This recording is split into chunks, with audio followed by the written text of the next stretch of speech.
Madrugada de 26 de abril de 1986. Explode a usina atômica de Chernobyl, na então União Soviética. A radiação se espalha pelo planeta. É o pior acidente nuclear da história. Exatos 30 anos depois, como está a região que foi mais atingida? Na fronteira da Ucrânia com a República de Belarus, os repórteres Álvaro Pereira Júnior e Marcelo Benincasa entram na chamada zona de exclusão. É uma área gigantesca e até hoje contaminada.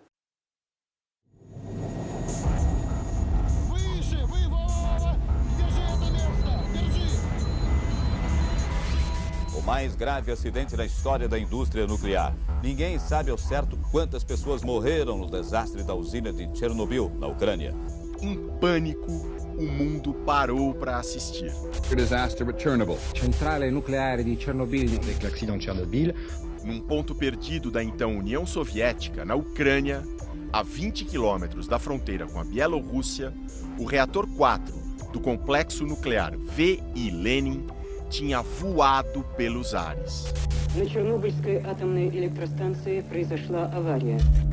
O Ocidente desconfiava.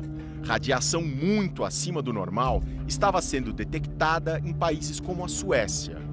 Mas vinda de onde?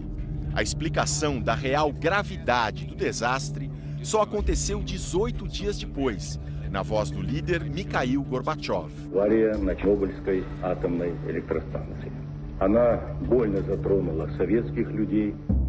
Uma nuvem radiativa formada na União Soviética se espalhava pelo hemisfério norte. As pessoas fogem da região onde aconteceu o acidente. Vendo o perigo se alastrar, o mundo se habituava ao nome de uma modesta cidade ucraniana, que também identificava a usina, Chernobyl. 30 anos depois, o que restou nessa região contaminada?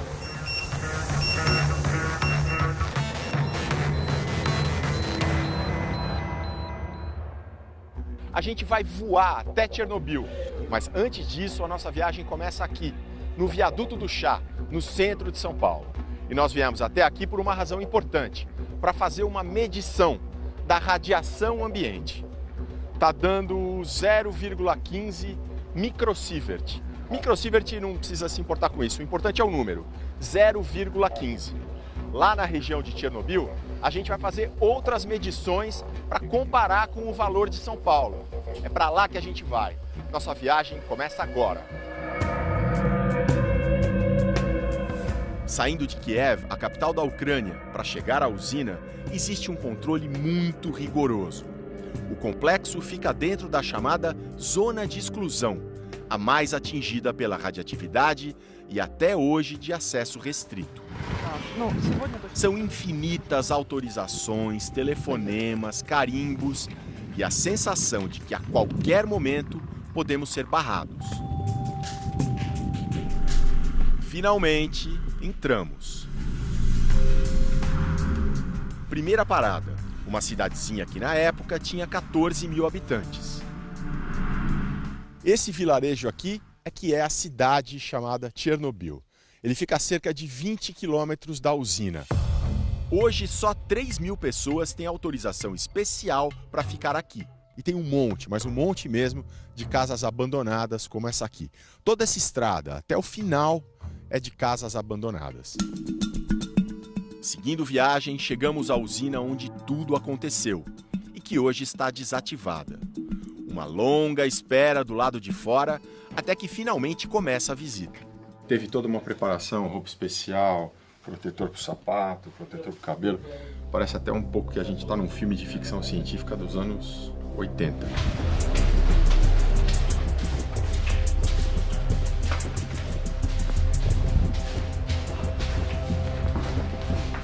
À medida que a gente vai chegando mais perto do reator que explodiu, a gente também vê uma mudança nos níveis de radioatividade.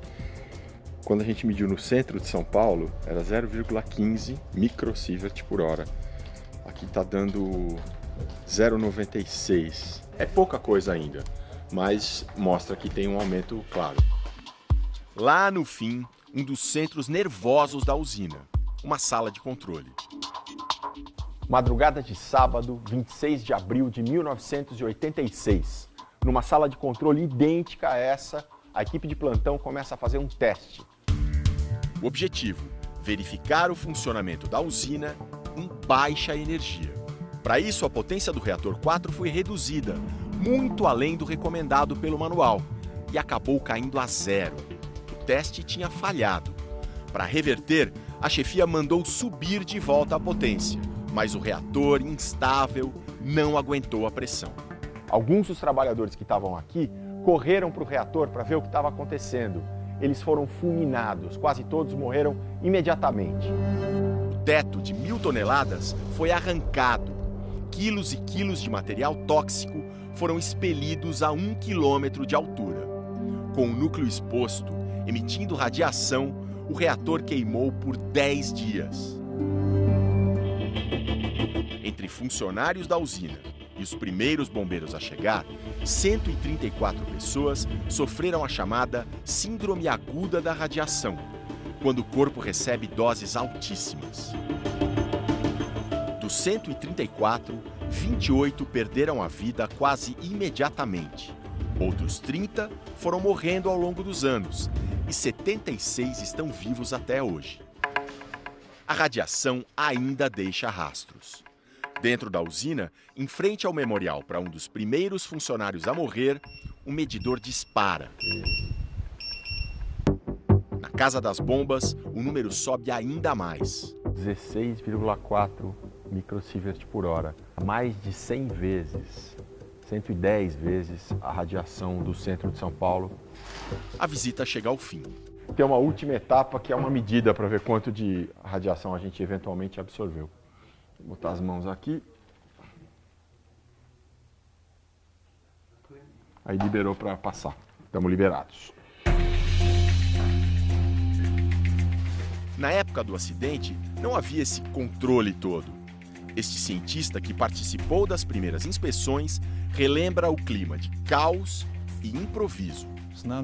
Não tínhamos equipamento para medir qual era a radioatividade onde nós estávamos. Não havia a preparação necessária naquele momento, porque ninguém sequer cogitou que um acidente desses pudesse acontecer. Estrôncio 90, iodo 131, césio 137, uma lista apavorante dos elementos radiativos mais perigosos se misturava ao ar de Chernobyl. Era preciso agir rápido, mas não foi bem isso que aconteceu. A 4 quilômetros do reator fica Pripyat, uma cidade construída para os trabalhadores da usina. O acidente foi de madrugada e Pripyat amanheceu assim. A população ainda não sabia da gravidade da situação. Era um sábado de sol. Crianças brincavam, famílias tomavam sorvete, até um casamento acontecia. Estes flashes, marcados no filme para sempre, são resultado da radiação. No dia seguinte, só 36 horas depois de o reator explodir, a calma terminou. Pripyat foi esvaziada, e não só ela. Uma operação gigantesca tirou das áreas mais próximas ao reator um total de 166 mil pessoas. Nos alto-falantes, a ordem. Уважаемые товарищи, соблюдать спокойствие, организованность и порядок при проведении временной эвакуации. Nos falaram que deixaríamos a cidade por 3 dias, mas eu sentia que era para sempre. Ina tinha apenas 11 anos, mas ela estava certa. Nós fomos embora, eu e a minha mãe, em um ônibus lotado onde mal dava para respirar, sem saber para onde ou para quê. Alexei, hoje marido dela, também tinha 11 anos. A mãe dele, uma engenheira nuclear que trabalhava no reator 1, logo percebeu o perigo. Entendíamos perfeitamente que tínhamos que deixar a cidade, mas antes disso queríamos descontaminar tudo. Eu e minha vizinha fomos pegar água, panos, sabão em pó e começamos a lavar a entrada do prédio. 30 anos depois, os 3 que hoje moram em Kiev, capital da Ucrânia, ainda visitam Pripyat. Minha mãe diz que Pripyat está sempre na nossa cabeça e nos nossos corações, e isso é muito verdade. Mas como está Pripyat hoje? Por causa da contaminação, é uma cidade fantasma. Em 1986, viviam aqui 50 mil pessoas, entre elas esta mulher. A Valentina é enfermeira, ela morava aqui em Pripyat, ela tinha 28 anos e estava de plantão no hospital na noite em que aconteceu o acidente. A Ana é a jornalista aqui da Ucrânia que está ajudando a gente nessa produção e ela vai traduzir o que a Valentina está falando. Recebemos 56 pessoas das 2 até as 8 da manhã. Lavamos todos eles. Toda a roupa que eles vestiam foi jogada no porão e todos foram internados. Funcionários da usina e bombeiros. Valentina nos leva até o hospital e indica a sala onde trabalhava. Ali, atrás da porta, olha. Dentro do que era o pronto-socorro, ela aponta um pedaço da roupa de um bombeiro, um trapo que ficou por ali. Vem, mede a radiação ali. Disparou em questão de segundos, né? Vamos embora, é muito. Lá no centro de São Paulo estava dando 0,15. Então aqui é um valor 100 vezes maior. Não é uma coisa assustadora, mas também não é aconselhável que se fique muito tempo aqui. Como eram cerca de 15 microsieverts, a gente vai embora com calma. Só seria o caso de sair correndo se o visor mostrasse um valor maior do que 1000. Existem pontos altamente contaminados em toda a cidade fantasma. Essa garra mecânica, ela foi usada na operação de resgate bem em cima do reator 4, logo depois da explosão. Não para de subir, 29. 200 vezes mais do que medimos no centro de São Paulo.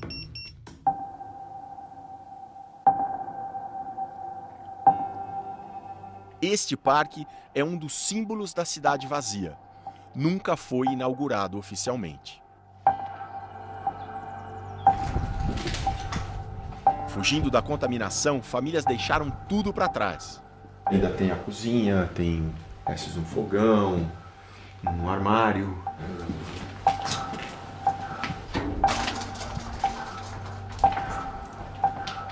A gente achou que alguns jornais que estavam espalhados nesse prédio abandonado. Esse aqui é o Pravda, que era o maior jornal da União Soviética, o jornal que refletia a linha do Partido Comunista. E a data, 5 de março de 1986. O acidente foi 26 de abril de 1986. Aqui em Pripyat, a vida parou em 1986. Para os sobreviventes que fugiram dali, para aqueles que viram o acidente de perto, a vida, apesar de todos os traumas, seguiu em frente. Mas nunca mais foi a mesma.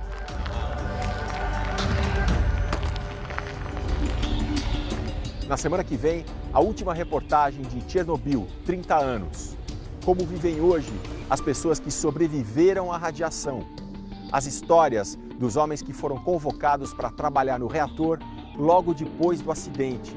E o lado esquecido de Chernobyl, a zona rural da República de Belarus, que sofreu muito, mas pouca gente conhece e é onde nós estamos agora. Domingo que vem, no Fantástico.